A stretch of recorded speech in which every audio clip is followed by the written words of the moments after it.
Isang mapagpalang araw sa ating lahat mga kalakbay. Ako nga po pala si Hart. Lumaki po ako sa lugar ng Ormoc, Leyte. Pero nang magdalaga na ako ay pumunta ako dito sa Maynila para magtrabaho. Taong 2016, 24 na taon ako ng mga panahong ito. Kasalukuyan akong nagtatrabaho dito sa Nova Mall ng Novaliches bilang isang tindera ng mga pabango sa first floor. Isang araw ay may nakilala akong isang lalaki. Ang pangalan niya ay Eric at nagtatrabaho din siya sa isang building na pinagtatrabahuan ko. Ngunit magkaiba lang kami ng floor dahil nasa second floor ang trabaho niya. Nung una ay hindi ko pinapansin ang pangungulit nito dahil abala ako nun sa trabaho bilang promodizer ng mga pabango. Palagi itong nagpapadala ng merienda at may kasama pang bulaklak, minsan ay chocolate. Palihim naman akong kinikilig sa tuwing ginagawa niya iyon. Tuwing alas 7 ng gabi ay magsasara na kami ng pwesto at matyagang hinihintay ako nito para sabay na kaming lalabas at inaaya ako nitong kumain sa labas. Habang tumatagal kalakbay ay mas lalo pang nagkalapit ang loob namin sa isa't isa. Dahil sa mabait naman ito at maalaga. Siya nga po pala mga kalakbay. Kasalukuyan akong nangungupahan sa deparo ng mga panahong iyon. At siya naman ay sasabarte. Kaya ang nangyayari ay hinahatid niya muna ako sa inuupahan ko. At saka na siya sasakay ng jeep papuntang sa barte. Makalipas pa ang mga araw ay nanliligaw na ito sa akin. At dahil sa maayos at mabait naman ang ipinapakita nito sa akin, ay napamahal na din ako dito. Kaya lumipas lang ang ilang buwan ay sinagot ko na siya. Habang tumatagal pa kami, ay madami na kaming napagplanuhan tungkol sa buhay at kung sakali magkapamilya na kami. Tubong kapis po itong si Eric, kaya minsan ay binibiro ko itong may lahing aswang. Hindi naman lingid sa atin na ang kapis ay talamak ang balitang pugad ng mga aswang ang iilang baryo doon. Kapag binibiro ko naman ito ng ganon, ay tumatahimik lang ito kaya iniiba ko na lang ang usapan. Isang gabi noon kalakbay, habang pauwi na kami sa may bayan, ay may nadaanan kaming fishball. Kaya ang sabi ko ay magmerienda muna kami dahil medyo nagugutom na rin ako noon. Sumang-ayon naman ito at kumuha ng fishball. Ngunit ang ipinagtataka ko ay hindi ito kumuha ng sausawan. Ayon naman dito ay allergy daw siya sa kalamansi at bawang. Nang marinig ko naman iyon ay hinayaan ko na lang siya at nagpatuloy na lang akong kumain. Pagkatapos namin kumain ay agad naman kaming sumakay na ng jeep dahil sa iisa lang naman ang aming rota pa uwi. Nang malapit na akong bumaba ng jeep, ay nakiusap ito na kung maaari ay hindi niya muna ako ihatid sa bahay. Didiretso na lang ito ng uwi dahil may gagawin pa ito. Agad naman akong pumayag. Humalik muna ito sa noo ko bago ako bumaba ng jeep. At ang sabi ko ay mag-text siya pag nakarating na siya sa kanila at tumangulang naman ito. Ilang minuto lang ang nakalipas ay nakatanggap na ako ng text galing dito na nakarating na ito sa bahay kaya napanatag na ang loob ko noon kalakbay. Kinabukasan ay napansin kong hindi ito pumasok sa trabaho niya. Agad ko naman siyang tinext kung bakit hindi siya nakapasok. Mabilis naman ito nag-reply at nagsabing masama ang pakiramdam niya. Kaya ang sabi ko ay magpahinga na lang muna siya at hahatiran ko na lang siya ng pagkain mamayang uwian. Sumagot naman itong wag na kasi may pagkain naman siya at huwag na daw akong mag-alala pa. Hanggang sa lumipas pa ang 3 araw ay hindi na ako nakatiis pa dahil hindi pa din ito pumapasok. Sobrang nag-aalala na ako nun kay Eric. Kaya ang ginawa ko nun kalakbay ay agad na akong dumiretso sa nirerentahan nitong apartment pagkalabas ko ng trabaho. Tinatawagan ko ito ngunit hindi nito sinasagot. Hanggang sa makarating na ako sa apartment ni Eric. Kakatok na sana ako nang sa pagpihit ko ng hawakan ng pintuan ay hindi ito nakalak. Kaya dahan-dahan kong binuksan iyon. Madilim ang buong bahay nito na animoy walang tao. Kinapa ko naman yung gilid ng pader malapit sa may pintuan dahil nandun yung pinaka-switch ng ilaw. Pagkabukas ko ng ilaw ay tahimik lang ang buong bahay. Naisip kong baka lumabas lang ito at may binili. Kaagad akong nagtungo sa kusina nito at inilapag ang mga dala kong pagkain. Habang nag-aayos ako ng kakainin namin, ilang sandali pa ay may biglang kumalabog sa kwarto nito sa ikalawang palapag. Kaya patakbo akong nagtungo dito. Akmang bubuksan ko na sana. Ngunit nakawang ito kaya itinulak ko na lang ang pintuan at pinindot yung switch ng ilaw sa gilid nito. Napabulalas ako dahil sa hindi ko inaasahan. Isang kahindik-hindik na pangyayari ang nakita ko. Si Eric nasa lapag ito habang nilalantakan ang patay na mga pusang nakakalat sa sahig. Puro dugo na ang mukha nito, pati ang buong kwarto. Nagulat din ito at napaatras nang makita ko. "Anong ginagawa mo dito, mahal?" Garal-gal ang boses nitong tanong sa akin habang kabado akong nakatitig dito. Napakapangit ng mukha ni Eric at sobrang nakakadiri dahil may nginangata pa itong laman ng pusa at ang mga dugong kumakalat sa mukha nito na animoy natalsikan dahil sa pumapatak pa ang mga ito sa sahig. Dahil sa hilakbot ko ng kalakbay, ay hindi na ako makagalaw sa kinatatayuan ko ng gabing iyon. Pakiramdam ko kasi ay kapag gagalaw ako, baka ako ang susunod na kainin ni Eric. Para akong naging estatwa ng mga sandaling iyon. Habang siya naman ay dahan-dahan itong lumapit sa akin at umiiyak. Lumuhod itong humihingi ng tawad. Dahil sa inilihim niya sa akin na isa siyang aswang. At kaya ito umalis sa lugar nila ay dahil ayaw niyang matulad sa mga magulang niya na pumapatay ng tao para lang maibsan ang tawag ng laman ng mga ito. Hindi ko alam kung anong nararamdaman ko ng mga oras na yon, kalakbay. Dahil ba sa takot o sa awa kaya ninenerbiyos ako ng sobra. Ilang sandali pa ay medyo nagkaroon na ako ng lakas ng loob. Kaya patakbo akong lumabas ng bahay niya habang umiiyak. Pagdating ko sa bahay ay doon na ako umiyak ng umiyak at ibinuhos lahat ng nararamdaman ko. Hanggang sa makatulog na ako noon. Kinabukasan ay inaabangan ko si Eric sa kanyang trabaho dahil gusto ko nang makipaghiwalay dito. Ngunit lumipas sa maghapon ay hindi ko na ito makita. Pero panay ang text at tawag sa akin ni Eric. Nagmamakaawang huwag ko siyang iwan dahil ako na lang ang itinuturing niyang pamilya. Ngunit hindi ko ito sinasagot at nire-replyan.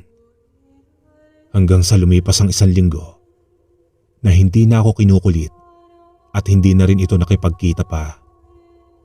Doon ko mas lalong hinahanap-hanap ang presensya ni Eric. Aminin ko man o hindi, kalakbay, ay sobrang namimiss ko na ito at mahal na mahal ko na ito. Pero wala akong magagawa dahil isa itong aswang. Pero isang gabi habang kausap ko sa cellphone ng nanay ko, ay bigla kong naitanong dito kung maaari pa bang gumaling ang isang aswang kung sakaling ipagamot ito. Sumagot naman ang nanay ko na pwede pa hanggat hindi pa ito nakakakain ng karne ng tao.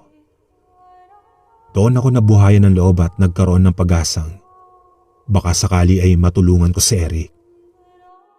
Pagkatapos namin mag-usap ng nanay ko, ay tinext ko na ito at kung maaari ba kami magkita. Nag-reply naman ito kaagad at nagsabing may sasabihin din siya sa akin. Kinabukasan ay maaga siyang pumunta sa apartment ko kaya pinatuloy ko naman ito. Saglit kaming natahimik at nakiramdam sa isa't isa. Kaya sinabi kong siya muna ang magsalita kung ano yung sasabihin nito. Isinalaysay naman ni Eric na hindi niya kagustuhan na maging aswang. At ayon pa dito ay babalik na siya sa Capiz at doon na maninirahan pa. Humingi din ito ng tawad sa akin at sana ay maging masaya na ako sa pag-alis niya. Hindi ko napigilan ang mga luha ko ng kalakbay. At napayakap ako mula sa likuran nito nang tumayo na siya upang lumabas na. Dahil hindi ko kakayanin kapag umalis siya. Patawarin mo ako, mahal. Hindi kita gustong saktan, ngunit kung ito ang nararapat para maging ligtas ka at hindi ka mapahamak ay lalayo na lang ako. Umiiyak din itong wika sa akin. Hindi, mahal. Hindi ka aalis.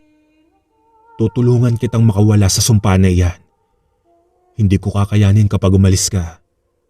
Kaya pakiusap, Eric. Huwag ka nang umalis. Pumihit ito paharap sa akin at niyakap ako, kalakbay. Nang mga sandaling iyon, kalakbay, ay sobrang saya ng pakaramdam ko dahil alam kong maaayos namin ang aming problema at mamumuhay kami ng maayos ng taong mahal ko. Mula noon ay sinamahan ko siya sa Bulacan para magpagamot. May sinabi kasi sa akin ng isa kong kakilala na may isang magaling na albularyo sa Bulacan. Ayon pa dito ay taga-Samar ang albularyong ito. Kaya kagad naman kami nagtungo doon. Nagpabalik-balik kami ng 2 linggo para sa gamutan. Hanggang sa gumaling na si Eric at nailabas na nito ang isang hayop na hindi ko mawari kung sisiw ba ito o ibon na walang buhok. Nagpasalamat naman kami ni Eric doon sa albularyo dahil magiging maayos na ang pamumuhay namin ni Eric. Sa ngayong taong pong ito ay kasalukuyang mag-asawa na kami ni Eric at may isa din kaming anak na babae. Maswerte ako sa asawa ko dahil mabait ito at maalaga. Wala na akong mahihiling pa sa itaas, kalakbay, kung hindi ang gabayan kami palagi. At sa albularyo naman pong tumulong sa amin, ay namatay na po ito nung nakaraang taon lang. Nais ko lang ding itong pasalamatan dahil isa ito sa mga dahilan kung bakit nakabalik na sa normal na pamumuhay ang asawa ko. Magandang araw sa inyo, mga kalakbay. Tawagin niyo na lang po ako sa pangalang Marie. Tubong Mindanao Bukidnon po ako. Pero dito na ako nakatira ngayon sa Dasma, Cavite. Nais ko lang pong ibahagi sa inyo ang ibinigay sa akin ng isang albularyo na isang medalyon ng San Benito at ang bracelet na may nakaukit na Latin. Umpisan ko na po ang aking kwento. Taong 2006 nang magtrabaho ako sa isang factory dito sa Dasma, Cavite. Kasama ang kaibigan kong si Luisa. Isa lang ang narentahan naming kwarto, kaya palagi kaming sabay nitong pumasok at umuwi sa trabaho. Isang umaga, nagmamadali na kaming umalis dahil sa malilit na kami sa trabaho. Medyo tinanghali na kasi kami ng gising ng umagang iyon, kaya nagkanda-ugaga na kami. Habang nagmamadali kami naglalakad, ay hindi ko sinasadyang mabangga ko yung isang matandang babae sa may eskinita paglabas ng kalsada para mag-abag ng jeep. Agad naman akong humingi ng paumanhin dito habang nagmamadali ng pumara ng sasakyan. Habang nakasakay na kami ng jeep ni Luisa, ay bahagya ko pang sinilip yung aling nabangga ko. Nang makita ko ito, ay nagulat ako dahil matalim itong nakatingin sa sinasakyan ko. Binaliwala ko na lang yon dahil mas nag-aalala ko dahil baka malate ako. Mabuti na lang din at eksakto lang ang dating namin ni Luisa. Dahil pagkababa namin ng sasakyan, ay may mangilan-ngilan pang papasok sa loob. Kinahaponan nung umuwi na kami. Habang papasok na kami sa eskinita papunta sa bahay na inuupahan namin ni Luisa, ay may biglang humawak sa balikat ko at tumapik-tapik dito kaya nilingon ko ito. Bahagya pa akong nagulat ng kalakbay dahil sa paglingon ko ay ang matandang babae ito na nakabanggaan ko kaninang umaga. Kaagad naman akong nanghingi ng paumanhin dito. Ngunit sa hindi inaasahan ay matalim lang itong nakatitig sa akin. Kaya hindi ko na lang iyon pinansin at nagmamadali ko na lang hinatak si Luisa. Dahil napagod na ako sa araw na iyon at gusto ko na magpahinga. Hanggang sa lumipas pang mga araw. Kakauwi ko lang galing trabaho ng mga oras na iyon. At medyo masama na ang pakiramdam ko. Kaya pagka-uwi ko ay nagpahinga na agad ako at si Luisa na ang nagluto ng hapunan namin. Habang nakahiga na ako ay bahagya akong nakaramdam ng kirot ng balikat. Kaya hinilot-hilot ko na lang iyon dahil baka nangalay lang sa ginawa ko kanina sa trabaho. Ilang saglit lang ay nag-aya na si Luisa na kakain na kami. Agad naman akong tumayo at tumungo na sa kusina upang kumain na. Habang naglalakad ako, ay ramdam ko pa din ang pangangalay ng balikat ko. Kaya hinawakan at pinisil ko ito para mawala ang bigat ng pakiramdam ko. Habang kumakain na kami ni Luisa, ay napansin ito na namamaga at namumula ang balikat ko. Kaya nagtanong ito kung anong nangyari sa akin. Sinabi ko naman dito na biglang sumama ang pakiramdam ko at nangangalay yung balikat ko. Kaya nang matapos na kami kumain ay sinabi na nito na magpahinga na ako at siya na lang ang magliligpit. Kaagad naman akong sumunod sa sinabi nito at nagpahinga na. Kinabukasan pagkagising ko ay sobrang bigat na ng pakiramdam ko. At hirap na akong bumangon dahil sa bukod sa sobrang bigat ng pakiramdam ko ay napakasakit pa ng ulo ko na animoy puputok na sa sobrang sakit. Kaya sinabi ko na lang sa kaibigan ko na hindi na muna ako papasok dahil hindi ko talaga kaya. Ipapahinga ko na lang muna ito. Baka kasi nasobrahan lang ako sa kakatrabaho. Kaagad naman tumugon si Luisa at nagsabi na siya na lang ang magsasabi sa team leader namin na hindi muna ako makakapasok. Pagkaalis nito ay kaagad naman na akong nagpahinga. Habang nagpapahinga na ako, ay sinubukan kong umidlip para naman mabawasan na ang bigat ng pakiramdam ko. Pero kahit anong pikit ko ng aking mga mata, ay mas lalo lang sumasama ang pakiramdam ko. At napapansin ko ding namamagana ang balikat ko. Kaya tumayo na lang ako at naglakad-lakad na lang sa labas para makalanghap ako ng sariwang hangin. Nang nasa labas na ako, ay bigla kong nasulyapan yung matandang babae na nabangga ko noong nakaraang araw. Matalim itong nakatitig sa akin sa hindi kalayuan, na para bang may binabanggit dahil bumubuka ang bibig nito. Kaya tumayo na ako at lalapit na sana dito, nang bigla naman itong umalis sa kinatatayuan niya. Nang akamang maglalakad na sana ako pabalik sa loob ng bahay, nang sa hindi inaasahan, ay biglang sumakit ang mga pako at hindi ko na maigalaw kaya natumba na ako. Kaagad naman akong nanghingi ng tulong sa mga nakatambay naming kapitbahay sa labas. Agad naman silang nagsilapitan sa akin at dinala ko patungo sa loob ng bahay. Mabuti na lang din kalakbay at dumating si Manang Marta para maningil ng renta namin. Kaya nakausap ko ito para manghingi ng tulong. Habang nag-uusap kami, ay dito ko na naikwento sa kanya kung anong nangyari sa akin. At naikwento ko din dito na may isang matandang babae akong nabangga noong nakaraang araw. Sinabi ko rin na nakita ko ito kanina paglabas ko ng bahay na para bang may binabanggit sa kawalan. Siya nga po pala kalakbay. Si Manang Marta po pala ay isa ding manggagamot, kaya sa kanya ako humingi ng tulong. At baka sakaling matulungan niya ako bago ako magtungo sa ospital. Hinawakan naman ito ang dalawa kong kamay at pinagpantay niya ang hinliliit ko. Ayon dito, ay may hindi kaaya-aya ang gumawa sa akin ito at hindi niya kayang gamutin iyon. Pero kung gusto ko, ay sasamahan niya ako sa isang kakilala niyang magaling na albularyo at doon ako magpapagamot. Dahil malakas daw ang may gawa nito sa akin. Kaagad naman akong sumang-ayon dito Dahil habang tumatagal, ay mas lalo kong nararamdaman ang pamamaga ng balikat ko. Hindi naman nag-atubili si Aling Marta at kaagad na itong lumabas para kumuha ng masasakyan namin patungo sa sinasabi nitong albularyo. Habang binabaybay namin ang daan patungo sa bahay ng albularyo, ay mas lalo pang kumikirot na animo'y pinagtututusok ang aking balikat. Kaya mas lalo akong napakapit kay Aling Marta.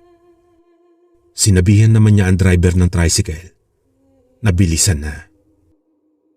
Nang makarating na kami doon, ay sinalubong naman kami ng isang matandang lalaki. At ang sabi pa nito ay kanina pa kami hinihintay. Nagulat ako sa tinura nito dahil papaanong nalaman nito na tutungo kami sa kanila. Gayong wala naman kami pinagsabihan ni Aling Marta. At wala ding cellphone si Aling Marta para tumawag dito. Sinabihan naman ako ng matanda na huwag nang mag-isip ng kung ano-ano. Dahil nababasa niya ang iniisip ng tao kapag kaharap na niya. Pinapasok na kami nito sa loob ng bahay at tiningnan ang balikat kong namamaga. Ilang saglit pa ay naramdaman kong may ibinubulong na salita ito sa balikat ko. Pero hindi ko iyon maintindihan. Pagkatapos niyang hipa ng balikat at ulo ko, ay kaagad ito nagsabi ng, "Iha, isang uri ng aswang at may kakayahan din mambarang ang may gawa sa iyo nito. Katunayan nga ay nilagyan ka nito ng marka nang hindi mo nalalaman. Saad nung albularyo sa akin at pinahiga ako sa may sala nila. Isipin mo kung sinong tao ang tumapik sa balikat mo." Dagdag pa ng albularyo. Kaya napaisip ako kung sino iyon. At biglang sumagi sa isip ko yung matandang babae na nabangga ko habang papasok na ako sa trabaho. Doon lang naging malinaw sa akin ang lahat. Samantala, kumuha yung albularyo ng isang bao na walang mata at may ibinulong dito. Pagkatapos ay may iniihip din siya sa balikat ko at itinakip dito ang baong hawak niya. Ilang saglit pa ay biglang may naramdaman akong parang sinisipsip nito ang laman ng balikat ko. Nung tinanggal na ng albularyo ang baong nakatakip sa namamaga at namumula kong balikat, ay may likidong pumutok mula sa balikat ko. Nang tignan ko ito, ay isa itong napakabahong nana at nakikita kong may kasamang maliliit na uod na maitim na kasing laki ng kitikiti ng lamok. Halos mapuno naman yung bao nang matapos nang tanggalin ang nana sa balikat ko. Tapos ay tinapala nito ng dahon na sinasabi niyang banaba at nilagyan pa ng panali. Nakahinga na ako ng maluwag at nawala na ang kaninang sobrang sama ng nararamdaman ko nang matapos na akong gamutin ito. At bago kami pinauwi ni Manang Marta, ay binigyan ako nito ng isang medalyon ng San Benito at bracelet na may nakaukit na salitang Latin. Ayon sa albularyo, ay proteksyon ko iyon para hindi na ako muli pang lapitan ng kung sino mang may gawa sa akin noon. Palagi ko lang daw itong isuot at yung bracelet naman ay huwag na huwag kong tatanggalin sa kamay ko at ipasusuot sa iba. Dahil kapag isinuot daw ito ng iba, ay mawawala na ito ng bisa. Sobra akong nagpapasalamat kay Aling Marta at sa albularyo. Dahil kung hindi dahil sa kanila, ay baka wala na ako dito sa mundo. Dahil unti-unti na pala akong kinukulam ng aswang at inaabangan lang nito na manghina ang katawan ko para makuha niya. Magpas hanggang ngayon ay suot-suot ko pa din ang medalyon at bracelet na ibinigay sa akin. At mula nang magpagamot ako sa albularyong iyon, ay hindi ko na muli pang nakita ang matanda. Hanggang dito na lang po mga kalakbay. Maraming salamat.